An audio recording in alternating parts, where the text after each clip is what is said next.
Bonjour tout le monde. Aujourd'hui, vous allez voir la deuxième partie concernant le secourisme et les accidents sportifs. كما كتعرفوا كما درنا في la partie الأولى تشوفوا les questions اللي تحطوا كاع les exams اللي دازوا واللي تمكن من الجواب وعرف الجواب غادي نصيفطوا له les bonnes réponses. Alors la question 36.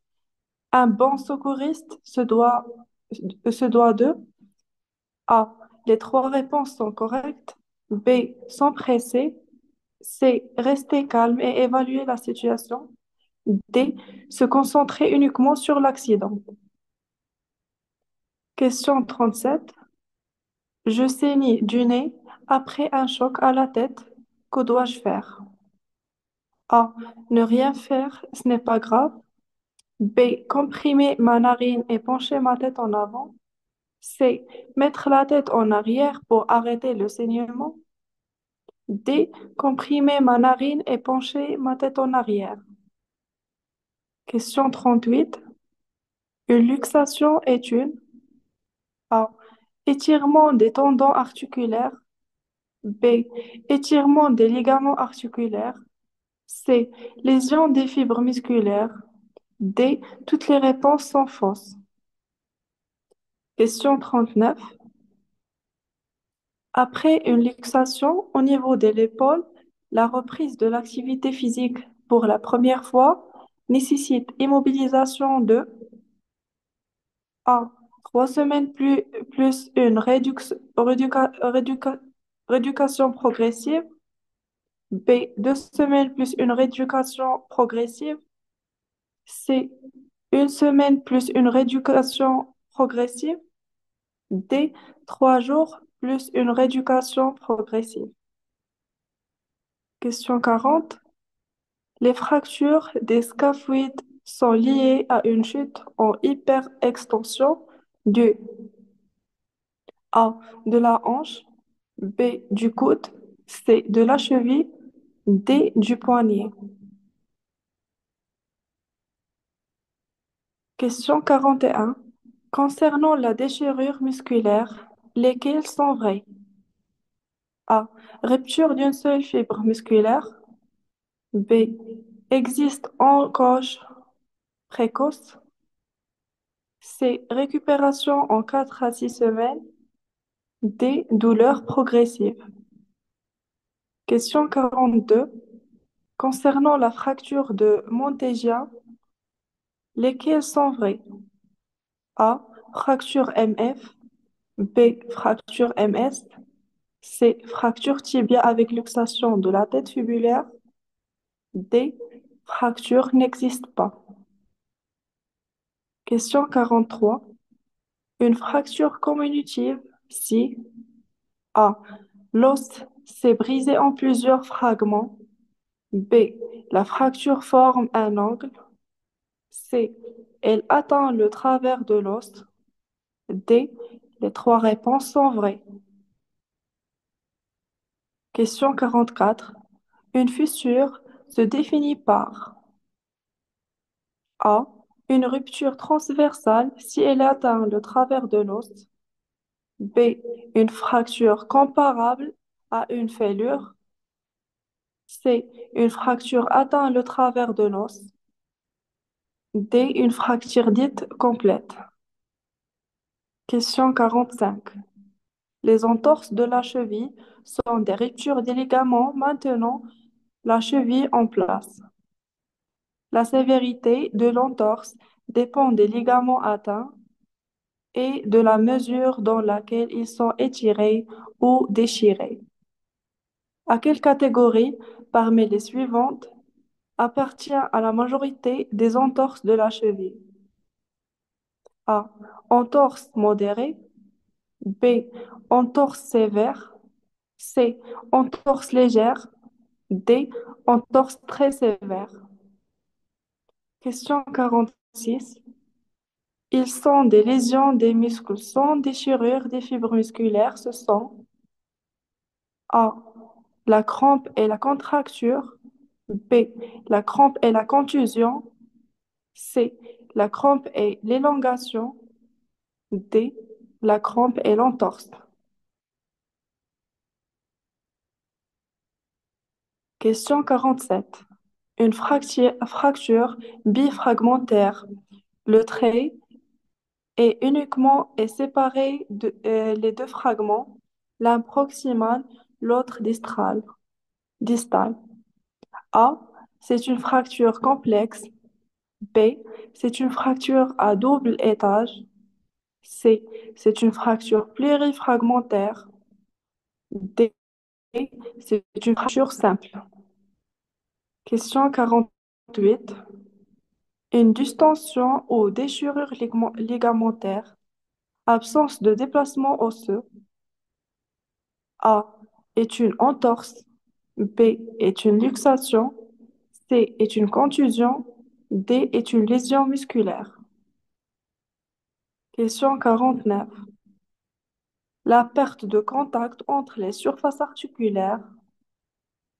A, c'est une entorse. B, c'est une luxation. C, c'est une lésion musculaire.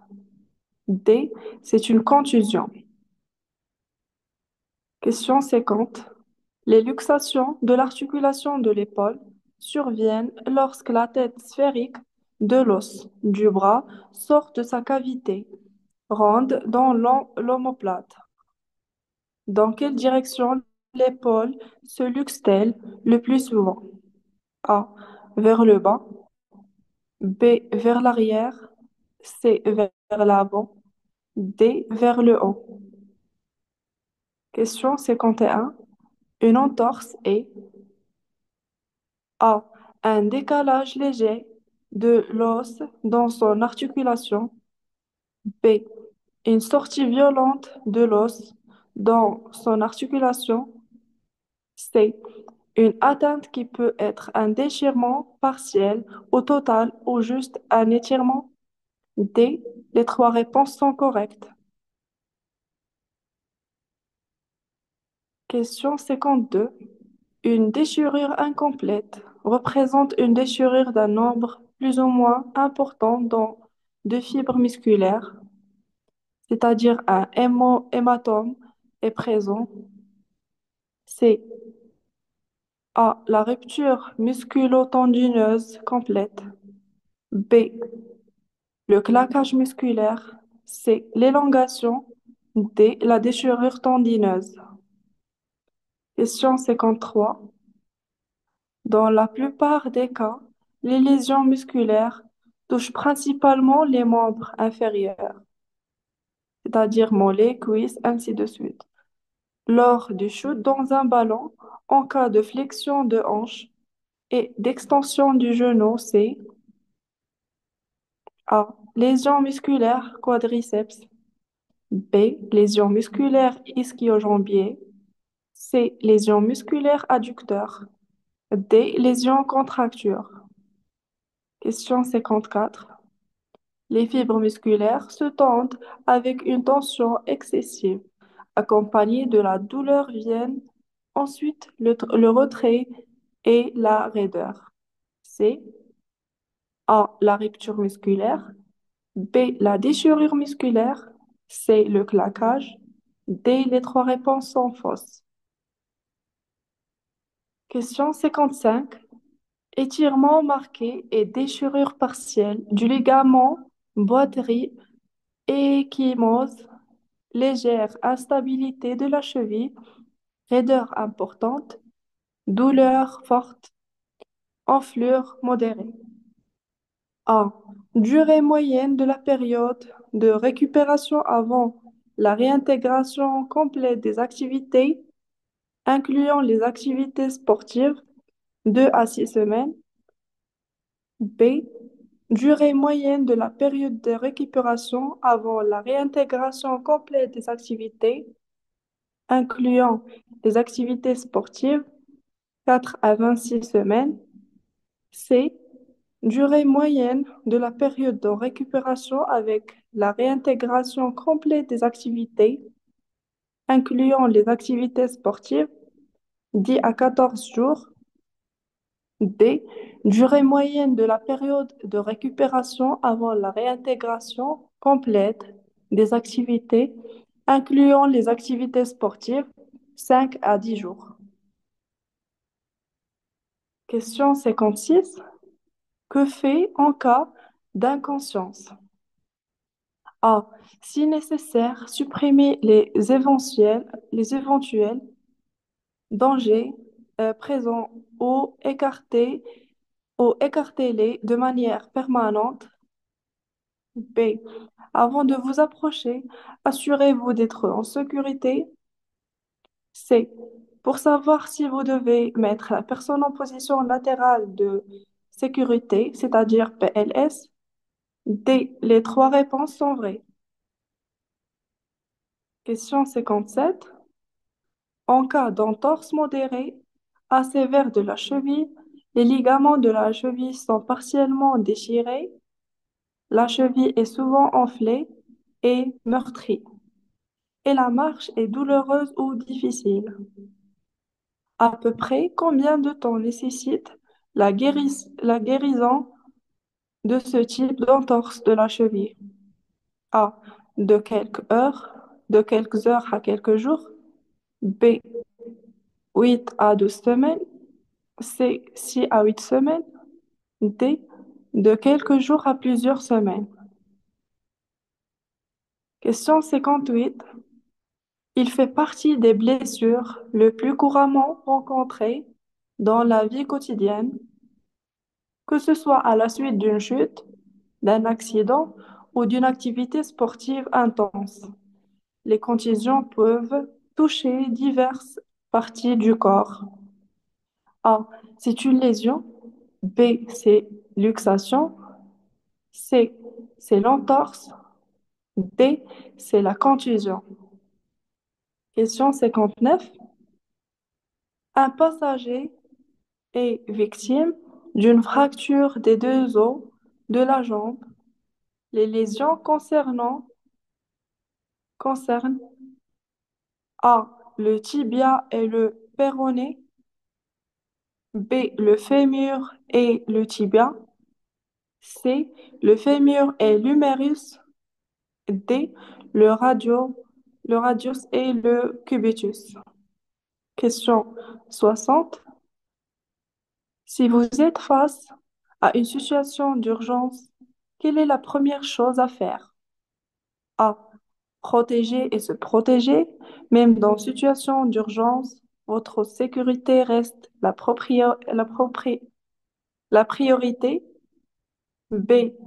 Il faut aussi s'assurer que les autres personnes présentes sont en sécurité avant d'intervenir sur là où les victimes.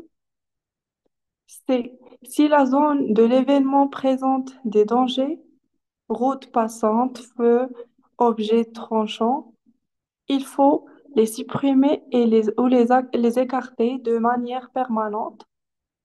D. Les trois réponses sont vraies. Question 51. Une luxation est A.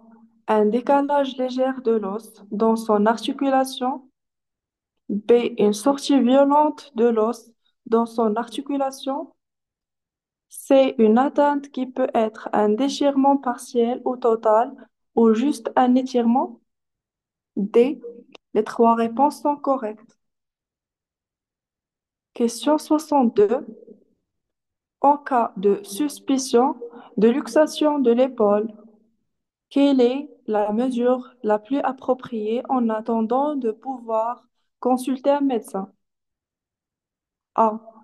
Maintenir le bras aussi immobile que possible à l'aide d'une écharpe. B. Essayer de remettre l'épaule en place. C. Effectuer un automassage de la zone de l'épaule.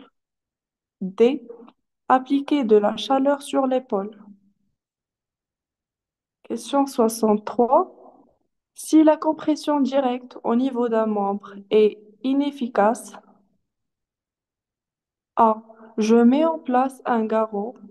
B. Je réalise un point de compression. C. J'allonge immédiatement le blessé sur le dos. D. Je lui interdis de boire de l'eau. Question 64.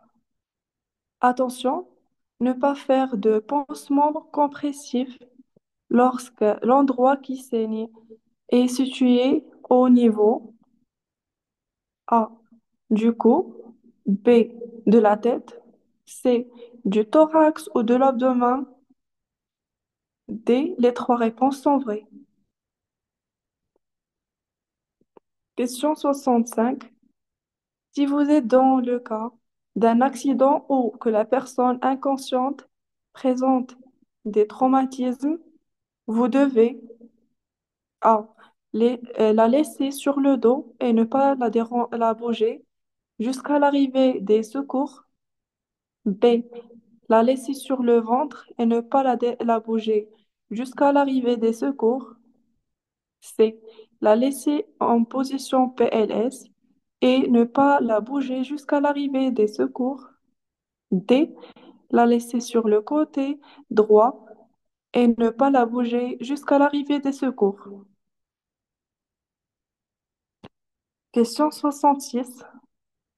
Il permet de libérer le secouriste tout en maintenant une pression suffisante sur la plaie qui saigne pour arrêter l'hémorragie. C. A. La pose d'un pansement hydrocolloïde. B. La pose d'un pansement compressif. C. La pose d'un pansement hydrofibre. D. La pose d'un pansement gras interface. Question 67. Quel type de pansement sur quel type de plaie chronique? A. Pour une plaie sèche, on applique un pansement de type hydrogel. B. Pour une plaie humide, on utilise un pansement de type alginate. C. Pour une plaie très exsudative, on applique un pansement de type hydrocellulaire super absorbant. D. Les trois réponses sont vraies. Question 68. Il est provoqué par un objet contondant qui entraîne un écrasement de la peau sur un plan dur. Cela peut aussi provoquer une ischémie aiguë, aiguë de la peau et des tissus sous-cutanés. A. La plaie profonde. B. La plaie par écrasement. C. La plaie franche. D. La plaie balistique. Question 69.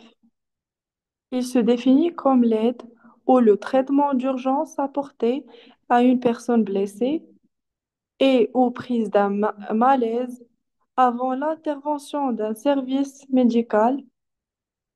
A. L'évanouissement. B. Le secourisme. C. L'abandon. D. La trahison. La trahison. Question 70. Les gestes de premier secours pour porter assistance à autrui sont A. Vérifier l'état de conscience de la victime d'un accident. B. Contrôler la respiration en cas de personne inconsciente. C. Placer la victime en position latérale de sécurité. D. Les trois réponses sont correctes. Et merci pour votre attention. Et n'oubliez pas de nous envoyer les bonnes réponses. Merci.